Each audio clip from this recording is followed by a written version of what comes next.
Sir Alex Ferguson and others have described this as the English El Clasico. How do you view Liverpool-Manchester United? Oh, it's really much more important that people who know it much longer than I do name it. It's not my job to do. Being part of that game is pretty special, I can say that. It's a big one, and when I was back in Germany years ago, when I heard about that game, I tried everything I can to watch it. That's the truth. So, and very often it was very intense. And now I'm in for a couple of years, and it was always tight. In the European League, we were very successful against them. That was really good. In the league, I don't remember bad results too much, to be honest. But it's I don't feel that we always got the right result for the performance we had.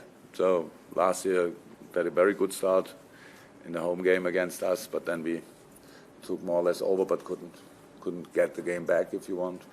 At home, a draw. Year before, I don't even remember it, but I don't think we won a lot.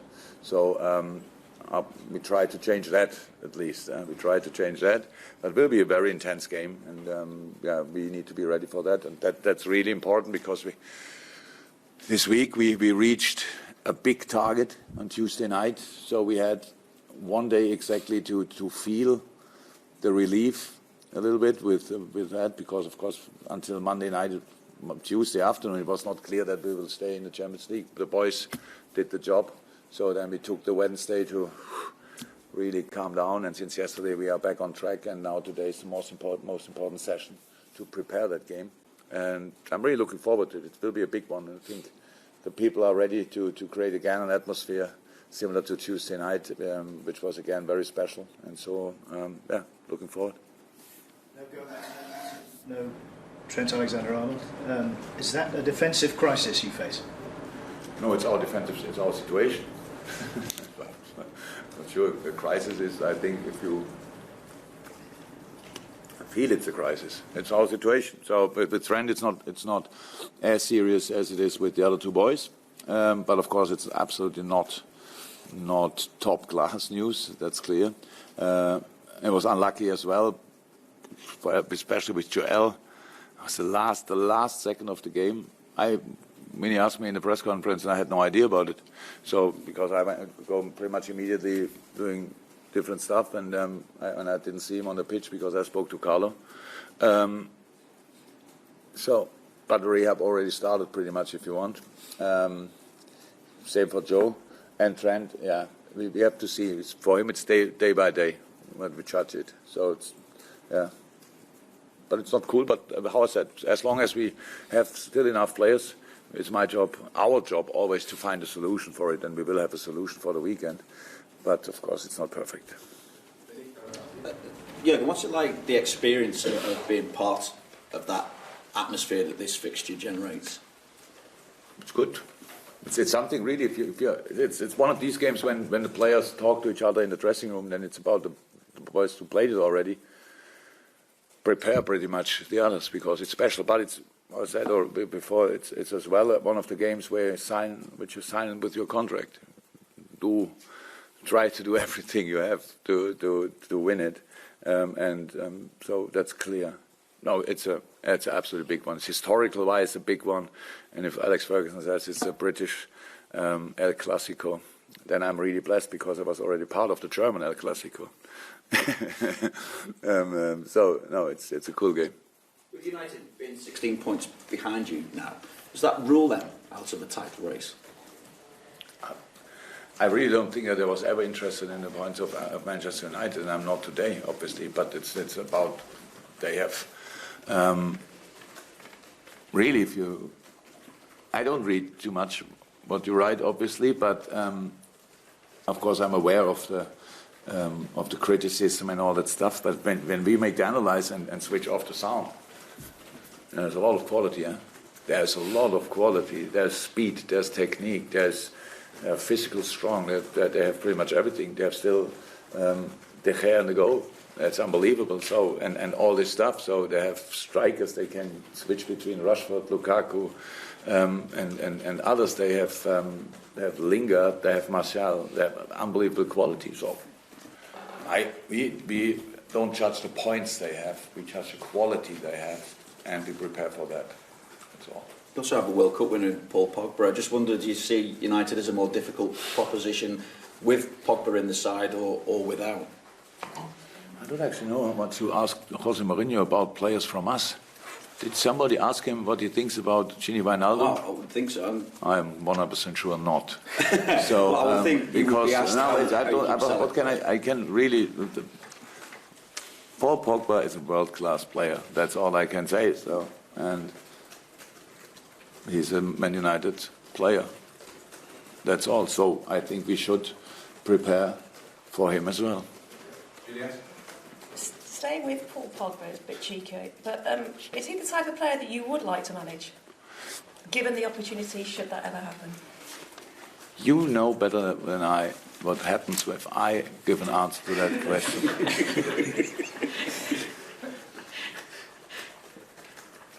So no answer to that question. Yeah. If we can make a story with that as well, that would be cool. Klopp denies an answer.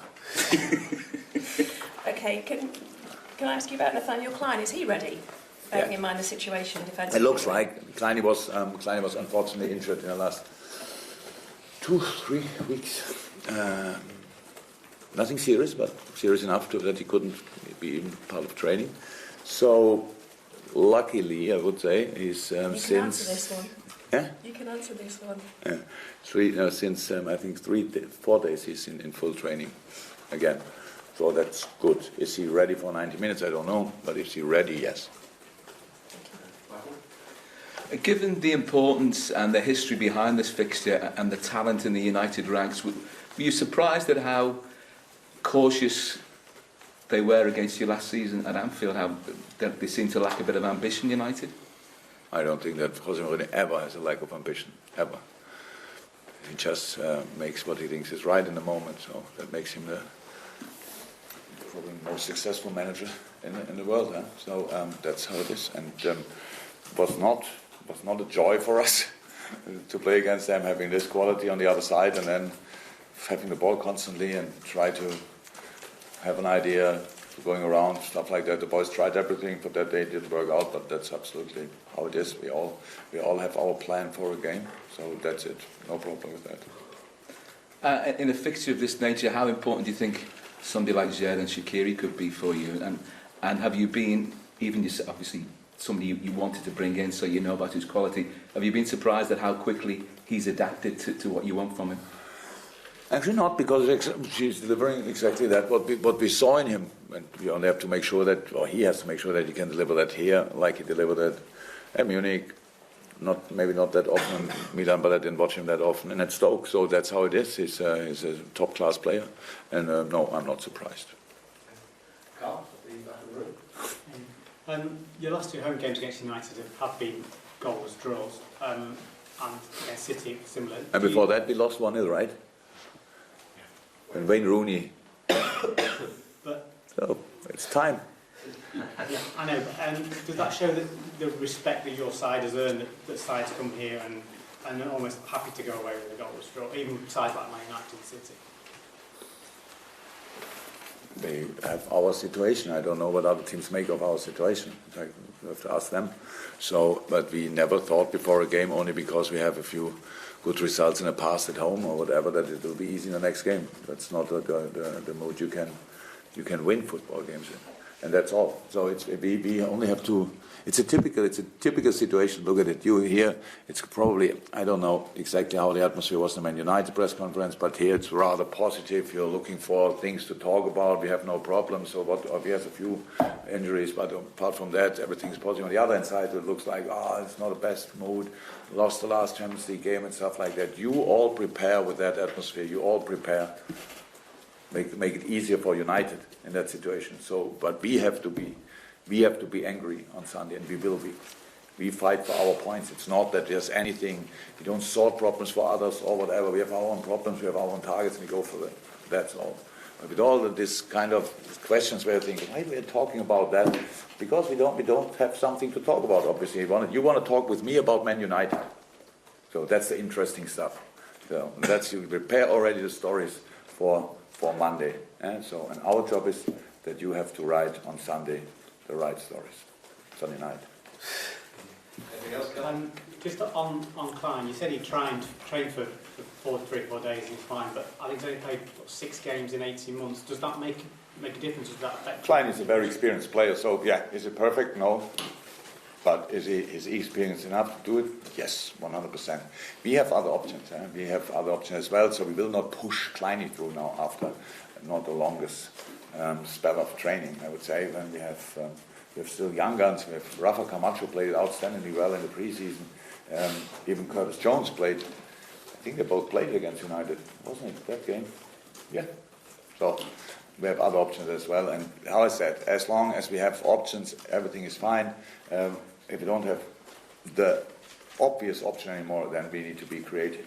And hopefully we don't have to be creative too often, because it's never a good sign for the depth of the squad then. But all fine for the moment. May I just ask one more on behalf of Radio Wales? Harry Wilson and Derby County, from what we're hearing and everything else, you're really happy with what's going on there, and is there no chance of him being called back from the loan spell, and will he continue that for the rest of this season?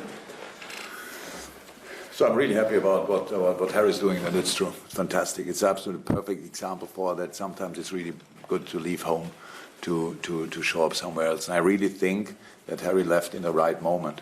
So I think since I'm in, everybody told me that Harry Wilson needs to go on loan, stuff like that. And then I was, and I really thought for him a few more, he was too young, and he scored a lot of goals for the U23s already. And then when he went last season was already good, came back, preseason was like preseason was, and then went to Derby, and now he's with Frank, obviously an outstanding. That's really nice, what the job Frank is doing there. It's outstanding. So England finally has a lot of young, good managers. That's cool.